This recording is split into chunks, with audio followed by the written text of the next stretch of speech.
বন্ধুরা, good morning. আমি মিতা।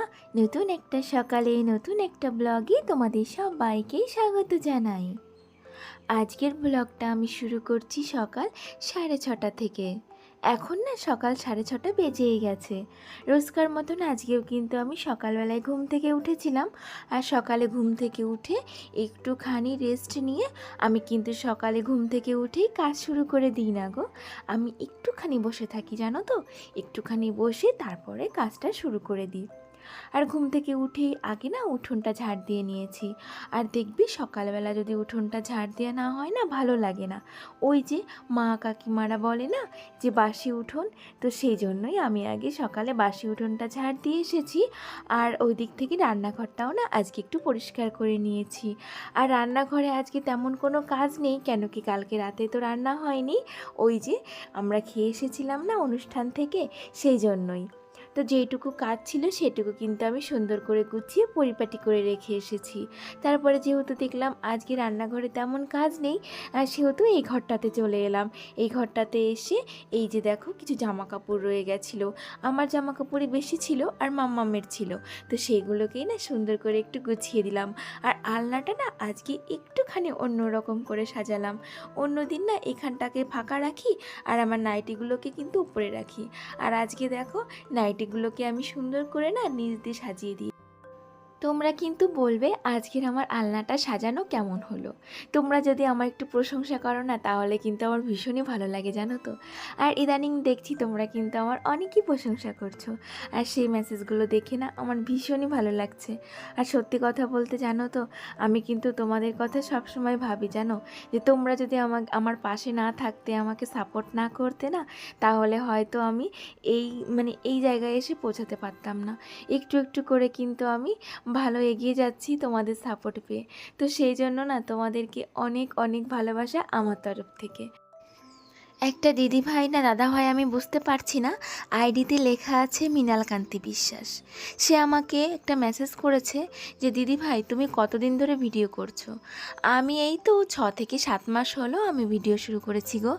আর সে বলেছে তারও নাকি ইচ্ছা আছে একটি ভিডিও করার চ্যানেল খোলার। তো হ্যাঁ নিশ্চয়ই, কেন নয়, তুমিও একটা চ্যানেল অবশ্যই খুলে নেবে। আর তার আরও একটা প্রশ্ন আছে যে তোমার শ্বশুর বাড়ি ও বাপের বাড়ি কোথায়। তো আমার শ্বশুরবাড়ি আর বাপের বাড়ি নদিয়া জেলাতেই। আর নদিয়া জেলাতে আমার শ্বশুরবাড়ি হচ্ছে বগুলাতে, আর আমার বাপের বাড়ি হচ্ছে কৃষ্ণনগরের ওইদিকে। তুমি কি চেনো? যদি তুমি চিনে থাকো তাহলে বলবে, আমি তাহলে তোমাকে ডিটেলস কোথায় আমার বাপের বাড়ি সেটা আমি তোমাকে অবশ্যই বলে দেবো। এইদিকে ঘরের কাজ সমস্ত কমপ্লিট করে ঝাড়া পোছা কমপ্লিট হয়ে গেছে। তারপরে দেখো একটা কাজ করতে চলে এসেছি আজকে সকাল সকালে। এই যে এই গাছগুলো না কালকে আমি যখন ভোট দিতে গেছিলাম তখন কিন্তু নিয়ে এসেছিলাম জানো তো, আমার হাজব্যান্ডের একটা বন্ধুর বাড়ির থেকে। তো সেইখান থেকে এনে এই যে আমি না জলে ভিজিয়ে রেখে দিয়েছিলাম, কেন কি আমাদের আস্তে আস্তে রাত হয়ে গেছিলো, সেই জন্যই। তো আজকে সকাল সকালে দেখো সমস্ত বাসি কাজকর্ম সেরে এখন না আমি বসে পড়েছি এই গাছগুলো লাগানোর জন্য।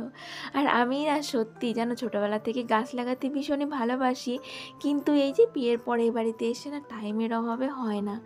আর একটা বুনু না আমাকে কমেন্ট করেছে কি যে দিদিভাই তোমার ঘরের সামনেটা অনেক স্পেস আছে, সেখানটায় তুমি না অনেক ফুল গাছ লাগাবে, তাহলে না ঘরটা অনেক সুন্দর লাগবে।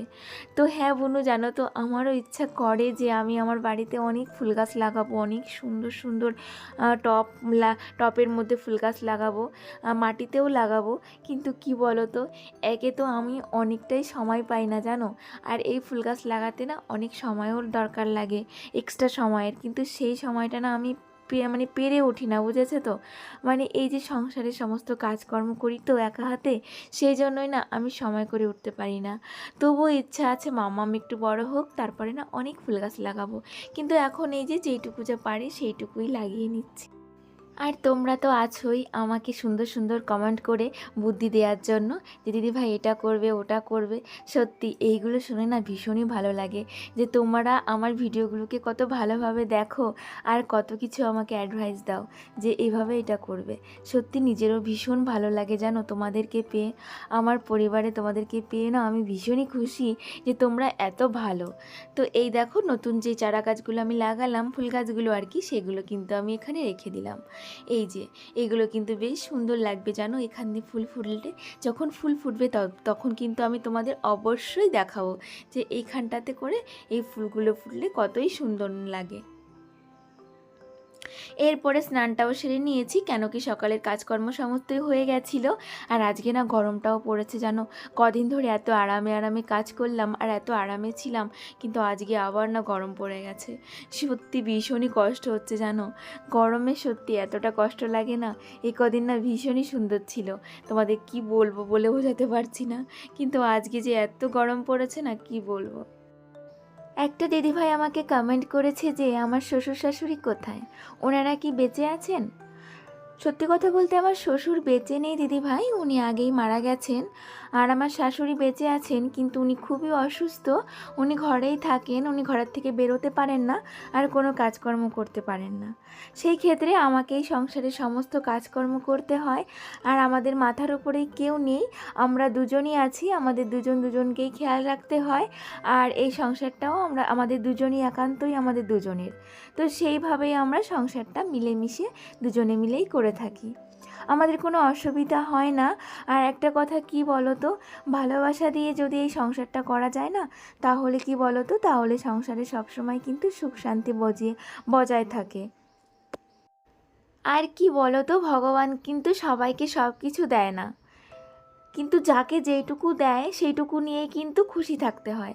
আর ভগবান যাকে যেইটুকু দেয় না সেইটুকু নিয়ে যদি খুশি থাকা যায়, তাহলে কিন্তু জীবনে অনেক হ্যাপি থাকা যায়। আর আমরা দুজনে কিন্তু সেইভাবেই সংসারটা সাজিয়েছি, মানে আমাদের যেইটুকু দিয়েছে সেইটুকু দিয়েই কিন্তু হ্যাপি থাকার চেষ্টা করি, সেই জন্য না দুঃখটা বেশি একটা আসতে দিই না। আর এই তো দেখো, এখন আমি সকালে একটু কি বানিয়ে নিচ্ছি বলো তো, এখানে আমি না একটু সিমই বানাচ্ছি। আর ওইদিকে তো ভাতটা বসিয়ে দিয়েছিলাম, আর এই দিকে এই যে মামা আবার একটা পুতুল নিয়ে চলে এসেছে, বলছে আমাকে এটাকে জামা পরিয়ে দিতে হবে। তো দেখো রান্নার ফাঁকে আবার মামামের পুতুলের জামাটা পরিয়ে দিচ্ছি। আর এইগুলো মামাম কিন্তু করতেই থাকে জানো তো। আর আমি যখন কাজ করি ও কিন্তু আমার কাছেই থাকে, ও কিন্তু কখনোই দূরে যায় না, আমার সাইডেই থাকবে। এত বলবো তুমি ফ্যানের নিচে গিয়ে ঘরে গিয়ে খেলা করো, না ও সেটা করবে না, ও আমার পাশেই থাকবে। আর এই দেখো আবার দুষ্টুমি শুরু করে দিয়েছে।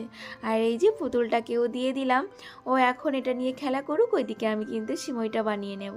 আর কালকে দুধ রয়ে গেছিলো, সেই জন্যই কিন্তু আমার সিমইটা বানানো এক প্রকার। আর এই যে আমার মাম্মাম সোনা কিন্তু এখানে বসে গেছে পুতুল নিয়ে। আর এই দেখো আমি একটু আমুল দুধ দিয়েছি হাতে খাওয়ার জন্য, আর সেটাই ও চেটে চেটে খাচ্ছে, আর এই যে পুতুলকেও খাওয়াচ্ছে। সত্যি এইসব দৃশ্যগুলো দেখতেও খুব ভালো লাগে জানো তো। আর এই তো আমার সিমইও কিন্তু এদিকে হয়ে এসেছে, আমি এখন একটু চিনি দিয়ে দেব। আর আমি কিন্তু এই যে পায়েস সিমই বলো এইগুলোতে যখন লাস্টের দিকেই চিনি দিই, হয়ে হয়ে আসে তখনই চিনি দিই। এই যে এখন চিনিটা দিয়ে দেব। আগের দিন যখন আমি ওই যে তোমার পায়েস বানিয়েছিলাম, তখন না চালের পায়েস বানিয়েছিলাম, তখন একটা বুনো আমাকে কমেন্ট করেছিল যে দিদিভাই পায়েস বানানোর সময় গুড়ের বাতাসা দেবে, তাহলে না পায়েসটা খুব সুন্দর লাগবে দেখতে। তো আমার কাছে না গুড়ের বাতাসা নেই, সেই জন্য আমি দিতে পারিনি, এমনিই বানিয়ে নিলাম। সকালে এদিকে খাওয়া দাওয়া কমপ্লিট করতে করতে এই দিকে দেখো জামা কাপড়গুলো শুকিয়ে একদম মানে কড়মড়ে হয়ে গেছে জানো তো। তো তাড়াতাড়ি করে এগুলো তুলে নিচ্ছি, আর প্রচণ্ড পরিমাণে রোদ জানো তো। তো চলো এবার তাড়াতাড়ি করে ঘরে চলে যাওয়া যাক। আর আজকে না দুপুরে আমার রান্না বান্না নেই, তবু এই দেখো খাবার কিন্তু ঠিক চলে এসেছে। সত্যি কথা বলতে কি বলো তো, আমাদের বাড়ির পাশেই একটা কাকিমা ওই যে নিমন্ত্রণ করেছিল। আজকে যেহেতু বৈশাখ মাসের লাস্টের দিন, সেহেতু উনি না একটু পুজো করেন, তো সেহেতু এই যে আমাদের নিমন্ত্রণ করেছিল, আর ওখান থেকে খাবারগুলো নিয়ে এসেছি। এই যে ডাল করেছে, ঘ্যাট করেছে পুঁই শাক দিয়ে, আর দিকে চাটনি আছে, এই দিকে একটু পায়েসও দিয়েছে, আর ফল প্রসাদ দিয়েছে। আর দেখো এখানে কি আছে, এখানে আছে ভাত আর শাক ভাজা আর বেগুন ভাজা। এটা দিয়ে আমাদের দুপুরে আজকে হয়ে যাবে, রান্না বান্নার কোনো আজকে কাজই নেই। তো সত্যি খুব ভালোই লাগলো জানো তো। এটাকে এখন আমি ঢেকে রেখে দেব, তারপরে সময় করে আমরা যখন দুপুরের খাবার খাই তখন কি এটা আমরা খেয়ে নেব। আজকে প্রচণ্ডই অসহ্য গরম পড়েছিল, সেহেতু আজকে আর কোনো ব্লগ বানাইনি। বিকালের দিকে একটু শুয়েছিলাম, আর কি বলো তো, এতটা কষ্ট হচ্ছিল না, সেই জন্য আর কোনো ব্লগ বানাইনি। আর একবারে এখন চলে এসেছি রাতে। রাতে না দুটো পরোটা বানিয়ে নিচ্ছি, আর আমি ঘি দিয়েই পরোটা বানাচ্ছি আজকে। তো রাতে দুটো পরোটা খেয়ে আজকে শুয়ে থাকবো, কেন কি আজকে আমার ভীষণই গরম লাগছে আর কষ্ট হচ্ছে, জানো তো। যেদিন এই যে গরম পড়ে না, সেদিন ভীষণই কষ্ট হয়। আর আমার ঘরটাতে না ভীষণই গরম, সেই জন্যই আরও বেশি কষ্ট হয়। তো এই যে পরোটাগুলো আমি এখন একটা একটা করে বানিয়ে নেব, আর মামামও কিন্তু পরোটাই খেয়ে নেবে। এখন কিন্তু মামাম পরোটাটা ভালোই খায়, লুচি পরোটা ভালোই খায় কিন্তু। আগে কিন্তু এগুলো মামাম খেত না, জানো তো, কিন্তু এখন কিন্তু মামাম এগুলো খেয়ে নেয়। আর এই তো পরোটাগুলো কিন্তু আমার হয়েও গেছে, আর আমি না এটা থালায় সাজিয়ে নিচ্ছি।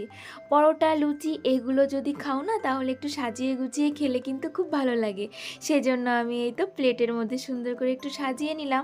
নিজেরাই খাবো, তবুও কিন্তু একটু সুন্দর করে সাজিয়ে নিলাম। চলো তবে এগুলো আমরা খেয়ে নিই, আর সেই সাথে আজকের ব্লগটাও শেষ করে দিই। তোমরা সবাই ভালো থেকো, আমরাও ভালো আছি। তোমাদের সবাইকে টাটা।